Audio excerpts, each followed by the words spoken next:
Ndabashuhuje bene data nshuti z'Imana abo dukunze guhura mu biganiro bitandukanye mu macano menshi agiye anyuranye mbaganira ijambo ry'Imana abandi mbabwira byinshi by'isesengura. Hanyuma rero iyi cano uri kureba ni cano nshyashya yitwa Ntambabazi Official, izagicaho ibiganiro byinshi bitandukanye, ijambo ry'Imana, gutumira n'abantu, ubusesenguzi bwa Bibiliya, kandi ikaba ari cano gusa ishingiye ku ijambo ry'Imana, nta kindi rebaho, nta politike cyangwa ibindi bintu byose. By'ukuri rero usanga ari jyewe Ntambabazi Jean Baptiste, inshuti yawe, ngusaba kugira ngo ujye uyikurikirana kandi ugende uganirize n'abandi bose.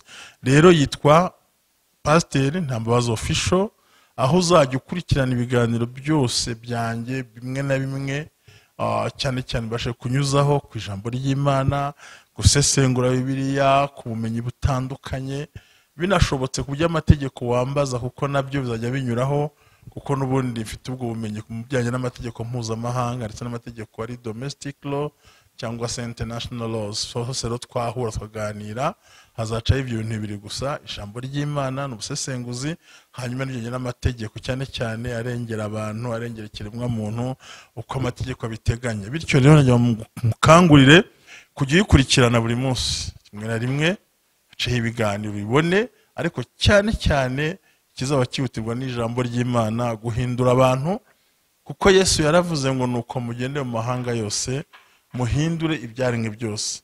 Wabwira abantu ko ibyo nababwiye mu batizi. Twebwe ni ijambo rihinduka ngo twebwe icyacu ni inshingano nkuru yo kugeza abantu kuri Kristo. Ntabwo ari idini, ntabwo ari umuryango wa Gikristo, oya, ni ugufasha abantu. Tukaririmba ya ndirimbo 21 ivuga ngo buri muntu wese mu itorero abo wejejwe muri ryo. Abajwe nkoranye ndi mu itorero ryanjye ndimo, nawe ryo urimo, ariko duhurire hamwe tuganire ku magambo y'Imana. Ikindi uzajya ubona akenshi cyane n'abatumire beza, tuba dukunda kubana ibiganiro hirya no hino. Hanyuma nibiza kugera hagati aho ngaho imaze kugira imbere, nk'uko mfite ishuri ryiga Bibiliya cyo twita ngo ni Bible Scholars, bari abantu nyine bacukumbura, abanyeshuri bambere hafi kurangiza, nabyo hari inyigisho nke zazinyura kuri iyi cano, nke gusa atari nyinshi, ukeneye kwiga bakaca mu yindi nzira. Bityo rero nagira ngo nkurarikire kuyikurikira, uzanezerwa, uzaruhuka, ibyifuzo, ibitekerezo, inkunga, ibyo byose ukadukurikirana, Imana iguha umugisha.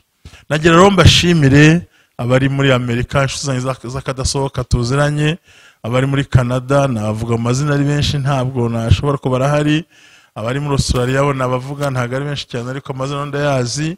Hari abashumba bagenzi banjye bankurikira, Imana ibaha umugisha. Hari umushumba umwe Mugabekazi uri mu Bubiligi, Imana imuha umugisha, twari duhe kuri Zoom. Hari n'abandi benshi cyane abakozi b'Imana. Rero iyi ni cano itaje gusenya, itaje kujya gutumiraho abantu ngo baratwika, oya, twe ni ukuvuga iby'Imana gusa, ijambo ry'Imana, ijambo ribohora, ijambo riruhura, ijambo rikuraho umuntu yari rikamugeza ahandi hantu. Ntabwo muzahasanga ubuhanuzi bw'ubuyobe cyangwa ibindi byose, ahubwo ni ahantu uzagera ukisanzura, ukumva kuba kuri Pasiteri Ntambabazi Official bizakugwa neza amahoro. Ikindi uzahakura inama n'inyunganizi, kumbaza biremewe, kuko ibyo byose usibye n'umwuka wera w'Imana bifitiye n'ubushobozi bwo kuba nagusubiza. Amashuri yo nasanzwe abantu bose barayiga, ariko iyo nzi icyo nagusubiza, nagufasha, hazajyaho tugana dutandukanye tw'iminota mike mike, kugira ngo urahashe kumenya no gusesengura no kumva ijambo ry'Imana, ndetse no kwakira ibindi bintu birenze. Burya ntimuhabwa byose, kuko umwanya we ntuba ari wose n'ubundi, ariko hari aho bigera abantu bakakira ijambo nyirizina ryubaka umutima wabo. Rero Imana ibaha umugisha mwinshi cyane. Ni ikintu cyoroshye gusa, yahoze yitwa Morning Blessing, niyo yahindukiye aho ngo atagira biza kugora. Abankurikiraga rero kuri Morning Blessing ni izina ryahindutse, yari Morning Blessings, none uyu munsi yabaye Pasiteri Ntambabazi Official. Nuvuga ngo nahiri nta handi, utagira ngo ni rishyashya, aho mwakurikirana ibiganiro by'iminota 15. So Imana reba umugisha mwinshi cyane. Ndabashimiye abari i Burayi, ndabashimiye abari mu bihugu bya Scandinavia, ndabashimiye muri Afrika, ndashimira abantu bari mu majyepfo ya Afurika, bari burasira bwaryo n'uburengera bwaryo. Ndashimira abanyarwanda bose muhamagara, abankurikirana ndabaza, abo tuvugana, bababyeyi mwese na gahunda zose. Imana ibaha umugisha, nkubwira ngo nta kindi gikwiriye gusa wowe ni ukumara kubona ugahita wiyandikisha, hirya ukabona hari inzogera ugakoraho, ako kanya ikiganiro cyasohoka ugahita ukibona, inkunga yanyu niyo ngiyo, maze ugasharinga n'abandi ukabahereza bakumva, kuko iyi si ikeneye ijambo ribohora, iyi si ikeneye ijambo ryubaka, iyi si ikeneye ijambo ridashingiye ku madini, ridashingiye mu kubaka rishingiye kubaka imitima y'abantu. Iyi si ikeneye ijambo rikora ku bikomere abantu bagendana, iyi si ikeneye ijambo ry'imbaraga n'ubutware. Ibyo rero hamwe no kunsengera, kumpamagara, kumvugisha, bizoroha cyane kugira ngo tubashe gukora umurimo w'Imana. Yesu aguha umugisha mwinshi mu izina rya Yesu. Nagira ngo nongere ngusubiriremo, uyicano yahoze yitwa Morning Blessings, nuvuga ngo ni amazina yahindutse, ariko amaze kwiyandikisha ni babandi, abakurikira ni babandi, kandi Yesu abaha umugisha. Ndabizi ko munkurikirana, ndabizi ko munyandikira, sinavuga amazina kuri telefone, mvuze navuga abantu benshi. Reka noye gutera abandi ishyari, ahubwo wongere babwire ngo noneho hari indi cano kandi iri mu izina ryanjye. Yesu abaha umugisha, Yesu abarinde. Ikindi numva navuga kuri iyi cano ukwiye kuzakurikiranaho, numva wayigiramo uruhare. Nawe twagutumira ufite ijambo washaka kuvuga, nubwo waba uri mu gihugu cya kure, hari uko wabikora bigakunda, ukohereza audio tukayigucishiriza wabishatse.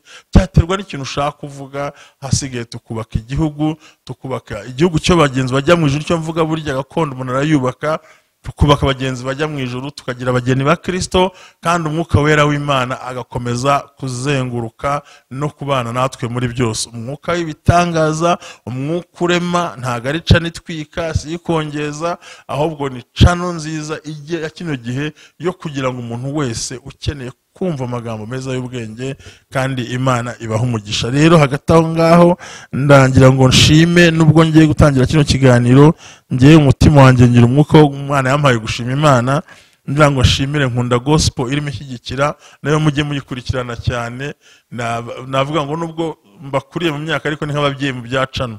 Nagira ngo ku mugaragaro nawe banshimirire, nawe bankundire Nkunda Gospel iba yamfashe muri buno buryo, ko kutayivuga naba nkoze amakosa. Nubwo yanjye ari iyo ngiyo nababwiye, ariko na Nkunda Gospel no muyikurikire, nayo ni yacu dukora, kandi niho benshi twagiye duhurira. Rero nsabye umugisha Nkunda Gospel, Imana ibaha umugisha, Imana ibagiriye neza nkuko mwari mwabinsabye. Ngira ngo Florentine arashubijwe, ngira ngo Divine arashubijwe, ngira ngo abantu b'i Burayi murashubijwe, muri Amerika murashubijwe, ndetse n'abandi benshi mwajyaga muhimbaza buri munsi. Ngira ngo igisubizo ni iki ngiki, haracyakeneye inkunga, haracyakeneye imbaraga, kandi nukuri mu gihe ariko zitaranaboneka, Nkunda Gospel bakwiriye nabo gushimwa. Nango banshimirire muri comment uze kubyandika ubashimire bakoze. Nagira ngo rero murakoze cyane, nta mvugo kubatinza. Nagira ngo dusenge Imana, kuko ni chance ajyayo amasengesho rwose yimbitse.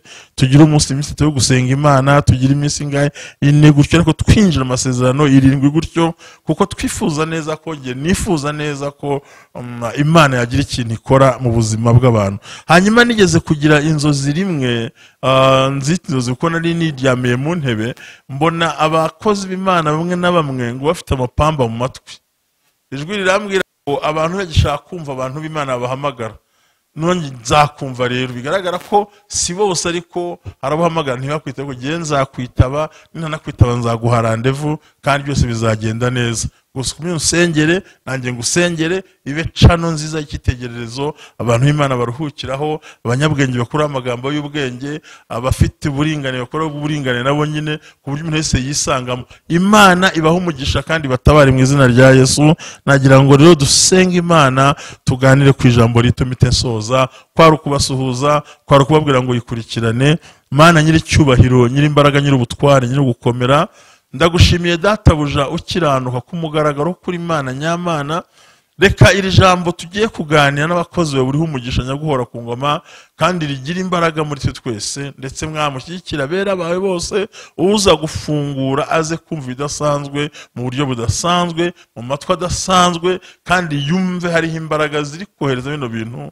Kubwa Yesu Kristo urakoze mwami wacu, amen. Rero bene data, nagira ngo tuganire ku ijambo ry'Imana rigaragara mu gitabo cy'umuhanuzi bakita ngo ni amaganya ya Yeremiya.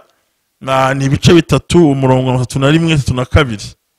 ni igitabo cy'amaganya Yeremiya bayashyizeho. Nuvuga ngo namaganya Yeremiya yarize ubwo baramaze gusenya Yerusalemu, harabaye amatongo, abahungu ngo bagenda bikorera insyo, abana amazi barushye, agahinda kamuriye, no aratangira avuga amakuru yose, arasenga, ariko aba yari amaganya. Ntago mbitindaho cyane.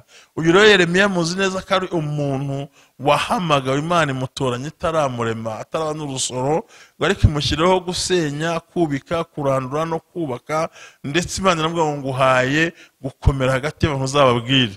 Mwibuka yongera bice kabiri ngabona inkoni, Imana iramubaza ngo se ubonye iki? Aravuga ati ngiye mbonye inkoni y'umurinzi. Imana iramubwira ngo uko niko ndindi ijambo ryanjye nkarisohoza. Aho naho humve buriya umunyamasengesho, umukozi w'Imana, iyo Imana imuhaye ikintu, ivuze ikintu ku buzima bwe, ishyiraho n'inkoni yo kukirinda. Imana nishimwe cyane. Hanyuma maganya Yeremiya hamaze gusenyuka Yerusalemu, yagiye mu myoboke nshamuta mu mazi, bashatse kumwisha Yeremiya we n'ibikomeye cyane. Ndetse muri 15 ngo Mana ntabaza ndagutabara, 3 umurongo wa 3 ngo ntabaza ndagutabara nkuhereke ibikomeye biri imbere. Ni igihe Imana ari musanze muri gereza bwa kabiri.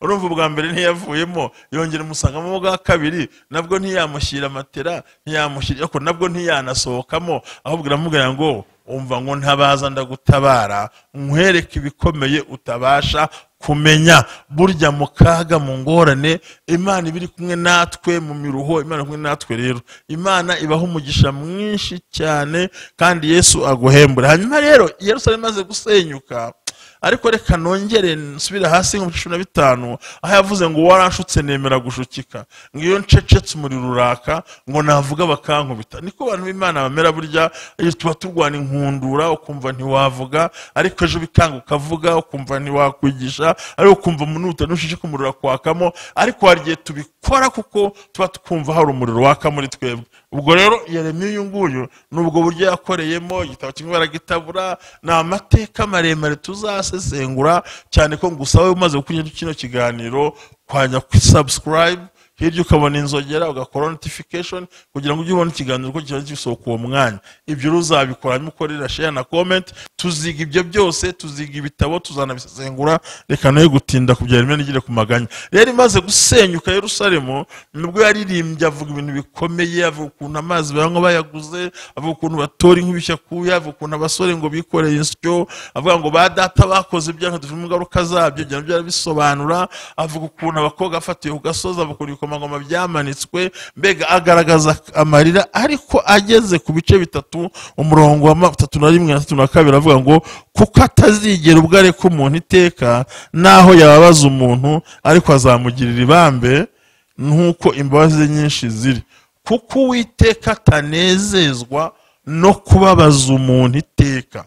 Murumvira ijambo, ntabwo Uwiteka ntabwo ababazwa, ntashimishwa. Kuko Uwiteka atanezezwa, kuko Uwiteka atazagira ubwo areka umuntu iteka. 3 ntazagira ubwo areka umuntu iteka. Ushobora kureka mu gitondo, ushobora kureka ku mugoroba, ariko nabwo ntiba yanakuretse. Rega nta naho iba yanagiye, nta nubwo iba yagiye kure yawe, nta nubwo yagiye aho udaherereye, ariko ikintu ukora aho ngaho ntiyareka umuntu iteka. Niko dusomye, kuko Uwiteka atazagira ubwo areka umuntu iteka ryose. Abantu bakureka ntibagaruke, isi yakureka ntigaruke, abaturanyi bakureka bikarangira, umuryango wakureka bikarangira. Hari igihe bakureka babishaka, hari n'igihe bakureka batabishaka. Ababyeyi bapfa ugasigaruka buriho, hari imfubyi zazamutse zikomeye. Mbega abantu bakusiga iteka, ngo ariko Imana yo ntibishoboka. Haleluya! Ku Mana ntibishoboka, yo ntabwo yareka umuntu iteka, ntabwo yamutererana ibihe byose, ntabwo yamujugunya ibihe byose, ngo ahubwo yo ihora itekereza. Umurongo wa 3 ngo naho yababaza umuntu. Ikigeragezo kiraryana, s'il vous plaît. Iyo umuntu akivuga yumva cyoroshye, niyo kibwira abandi bumva byoroshye, ariko nyirukuba gifite kiramugora. Ngo naho yababaza umuntu, ariko azamugirira ibambe nk'uko imbabazi nyinshi ziri. Naho yababaza umuntu, naho yagushyira mu ishuri, ariko azakugirira ibambe. Umurongo wa 33, kuko atanezezwa no kubabaza abantu cyakubatera agahinda. Asifiwe Bwana. Ntanezezwa. Aya magambo muyumve, twabonye hambere ngo Uwiteka ntiyareka umuntu. Kabiri naho yamubaza mugira mbi. Gatatu, kuko atanezezwa. Sibye, sibyishimo bye, nta na gahunda irimo, kuko atanezezwa no kubabaza abantu cyangwa kubatera iki? Agahinda. Ibyo nibiri mu nshingano ze, ibyo kubabaza abantu, kubatera agahinda, kubakomeretsa. Bivuze ngo ro bantu mukurikiye yicano nkubwire ngo Imana ntinezezwa, ntabwo bishimisha kubabaza abantu cyangwa kubatera agahinda. Byumvikane ko muri kano kanya Imana ukorera, Imana uvuga, Imana mvuga, yikubwiye ko itanezezwa, iticara ngo biyinyure, iticara ngo yumva biyinyuma, tinezezwa ngo hano magambo naho yababaza umuntu. Gatatu, kuko atanezezwa no kubabaza umuntu iteka. Kuko atanezezwa no kubabaza abantu cyangwa kubatera agahinda. Ntabazwa nuko wanezerwa, harabishimira kubabaye, harabishimira ko wagize agahinda, ariko mu Mana, mu bumana bwayo, mu bushobozi bwayo, mu nzira yayo yo ntijya na rimwe, ntijya ibikora na rimwe, kuko intijya ibinezererwa. Si ibyayo, ibyayo ni ugutabara, ibyayo ni ukurengera. Nk'uko narayembwira hano ku mugoroba nkababwira ngo buriya isezerano rizamurwa n'ikigeragezo. Kuko iyo Satani ahagurutse nibwo isezerano risa nk'irizamuka. Igisembura amasezerano ni ikigeragezo, igisembura ibisubizo ni ikigeragezo. Ntabwo Nebukadineza yari kuzavuga ngo utazasenga Imana ya Saduraka na Abedinego ngo azabeho mu gihe atari amaze kwengeza itanura, amaze gucana umuriro, abajugunyemo ntibashya, nibwo yavuze ngo hasengwe Imana yabo. Byumvikane ko ikigeragezo kivumbura amasezerano, ikigeragezo kivumbura Imana yavuganye nawe, kuko Imana itanezezwa no kubabaza umuntu iteka. Imana ntinezezwa no kubabaza abantu, ntabwo biri mu nshingano, si umugambi wayo, si gahunda yayo, si icyerekezo cyayo. Imana ntibiri mu nshingano byo kunezezwa, ntibinezerewe, ntibikunze. Niyo mpamvu irivugana nawe ngo igiye kukubakira amateka n'ubuzima. Igikurikiyeho kavuga ngo cyangwa gutera abantu agahinda. Byumvikane ko umuntu kuri cyicano umenye neza yuko hari amagambo akomeye, kuko Uwiteka atazagerwa kureka. Abantu barakuretse ariko yo ntizakureka, abantu twaraguta ariko yo ntizaguta. Ikindi naho yakubabaza izakugirira ibambe. Gatatu, kuko itanezezwa no kubabaza abantu cyangwa kubatera agahinda. Mwami Imana kugire neza, Mwami Imana gushoboze. Hari abaguteye agahinda ntibaguhojeje, hari abakubwiye ntacyo bagushubije, hari abakubwiye nta kintu babirengejeho, ahubwo wahuye n'intambara, uhura n'urugamba ruremereye mu buzima. Abantu babyina bavuga ko wananiwe, abandi bumva babiririmba, abandi bumva babitekereza. Ariko Imana nyir'igihugu, Imana dukorera, Imana twizera, yo ngo naho yababaza umuntu izamugirira ibambe. Kuko Imana itanezezwa no kubabaza, ntinezezwa n'ubwo bupfubyi, ntinezezwa n'ubwo bupfakazi, ntinezezwa no kutabyara, ntinezezwa no kubabuza umushomeri, ntinezezwa no kukennye, ntinezezwa no kutagira aho uba. Ntabwo biyinejeje. Rero kuba bitayinejeje niwo mwanya wo kwicara ngo usenge, muvugane n'Imana, kandi Imana irahari kugira ukora ibitangaza n'ibimenyetso. Yesu akugiriye neza, Yesu akutabare, Yesu akurengere. Abandi bishimiye ibyago wagize, ariko Imana yose uko bimeze. Abandi banezerewe defete wagize, ariko ku Mana si uko bimeze. Ahubwo iravuze ijambo rikomeye ngo kuko itanezerwa, si inshingano zayo abantu bo twakubabaza. Hari akantu nashyize kuri WhatsApp uyu munsi kavuga ngo wimusaba kukubabarira kandi ukimubabaza. Wimusaba kumubabarira kandi ukimubabaza. Ni ukuvuga ngo twebweho rero hatubonye ijambo ry'Imana, aho Yesu Kristo ubutumwa bwiza bwavuze muri Yohana uko yakunze abari mu isi cyane, byatumye itanga umwana w'ikinege kugira ngo umwizera atandukwe ubugingo buhoraho. Nagira ngo ngusezere nkubwira ngo ntabwo Imana inezerewe, inezerewe n'ibyo urimo, inezerewe n'ibyo ubamo, ntishimishwa nabyo, ishaka gutera agahinda abantu. Iyo muri gahunda ntihari ngo naho yababaza umuntu izamugirira ibambe. Ndagira ngo wakire imbabazi z'Imana uyu munsi, wakire gutabara gutabarwa, wakire kurengerwa. Imana ikugiriye neza, kwari ukubasuhuza no kwinjira muri iyi cano, ariko Imana ni ukuri ubyumve, ni ibintu bitatu, kuko Imana itazagira ubwire ku muntu iteka. Abandi bakureka, hari n'abakuretse baragenda, harimo n'abakuvire mu buzima ntibagarutse, ariko Imana ntigire ku muntu iteka ryose, kandi iyo niyo twizeye. Kabiri, naho yabaza umuntu izamugirira ibambe. Wari umaze iminsi mu ishuri ariko akiri imbabazi z'Imana ziri gukuramo. Gatatu, ntibijya bishimisha Imana kubabaza abantu, ntibiri muri gahunda, kuko Uwiteka atanezezwa no kubabaza abantu, ntabwo abinezererwa burya. Niyo mpamvu cyo mugihe tukagisohokamo. Ikindi twabonye cyangwa atera abantu agahinda. Imana ishimwe, agahinda kava kwa Satani, agahinda kava mu byo uri mucamo, agahinda kava mu byaha ugenda unyuramo, ngo ariko Imana ntiyishimira guteza abantu agahinda, ahubwo irabatabara, ahubwo irabunamura, ikabagirira neza. Akira kunamurwa, akira gutabarwa, akira kurengerwa, akira guhagarara n'Imana ishobora byose, kuko Imana ivuze ngo ntiyishimira kubabaza iminsi yose. Wari umaze ubyubabaye, wari umaze igihe wumva uremerewe, umutima wawe urushye, agahinda arikeshe, ntabwo binezeza Imana ihoraho. Imana ibaha umugisha, murakoze. Nagira mbabwire ngo idata kurengere. Aya ni amagambo y'ubwenge, uyizereremo, uyahagararemo, Imana iragutabara. Reka dusenge Imana babwira ngo Yesu abagiriye neza. Nimero muzayisanga aho bayanditse n'ibisanzwe. Imana ibafashe, utabare, nkurikirane, Instagram nkurikirane, Twitter nkurikirane, ndahari kuri Facebook ndahari, nabwo biroroshye rwose, ariko by'umwihariko no kumamagara nabyo nibisanzwe. Yesu aguha umugisha. Numva kukuye nk'amasezerano uyu munsi, ugifunga kino kiganiro kuye amasezerano akubwira ngo Uwiteka ntazigirwa kureka. Abantu barakuretse ntazakureka. Kabiri, Imana ivuganye nawe yuko naho yakubabaje igiye kugirira ibambe. Gatatu, ntabwo Imana byayinezeza kugira ngo ubabaye. Kandi kane, ntifuza kugutera agahinda. Bivugana ngo ibyo byose rero niyo ibyirangije nta ruhare. Reka dusenga Imana. Mana nyiri icyubahiro, nyiri ubutware, nyiri imbaraga, nyiri ugushobora, nyiri ukurema, kano kanya ndasenze Mwami Imana kubazafungura kino kiganiro, kugira ngo nabo bumve neza ko bongeye kwinjira muri presence yawe, kandi ntabwo bafite, kandi bakiriye amavuta, bakiriye impemburo, bakiriye gutabarwa no kurengerwa. Urakoze Mwami, utanga umugisha, kandi abakiriye Kristo baha agakiza gakwiriye, ndetse Mwami n'abari mu rugendo ubongerera imbaraga, kubwa Yesu Kristo. Urakoze Mwami wacu, amen. Shalom shalom. Imana ibaha umugisha.